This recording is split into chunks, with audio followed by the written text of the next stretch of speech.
And on this Monday, February 2nd, 2026 edition of Newsmakers, U.S. Attorney General Pam Bondi has announced the arrest of 2 additional people in connection with the Minnesota church disruption.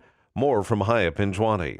A grand jury in Minnesota has indicted 9 people on federal charges of conspiracy and interfering with the First Amendment rights of worshipers during the protest at the city's church in St. Paul. That's where an ICE official is a pastor. The protest generated strong objections from the Trump administration. Those facing civil rights charges include independent journalists Don Lemon and Georgia Fort, who were among 4 people arrested Friday. 3 others were arrested earlier in the week, including prominent local activist Nakima Levi Armstrong.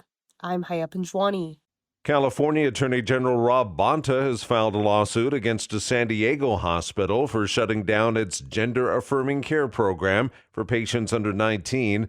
Chris Powers reports. Rady Children's previously said offering gender-affirming care under the Trump administration affected its participation in federal programs such as Medicaid and Medicare. Bonta argues the closure violates conditions tied to Rady's merger with Children's Hospital of Orange County. The lawsuit contends that ending these services harms patients who rely on medically necessary care. The hospital says it is aware of the lawsuit and is reviewing the filing. I'm Chris Powers. Michelangelo's The Last Judgment, the imposing fresco of heaven and hell which dominates the Sistine Chapel, is undergoing its first major restoration in 3 decades. The Vatican Museum said in a statement the Sistine Chapel will remain open to visitors during the 3-month cleaning, albeit with scaffolding partially obstructing the view of the fresco. More than 6 million people visit the Vatican museums each year, with the Sistine Chapel a top destination.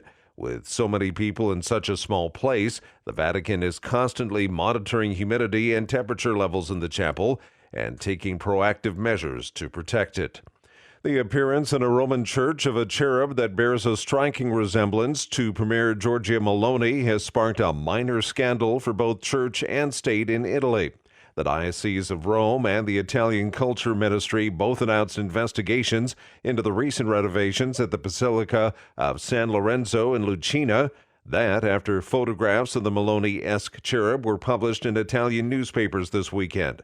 Their swift and harsh reactions indicated little tolerance in Italy for the profane in a sacred place. Meloni, for her part, tried to tamp down the outcry and make light of it. She joked on social media that she doesn't look like an angel. And that's Newsmakers for this Monday, February 2nd, 2026 edition. I'm Keith Black.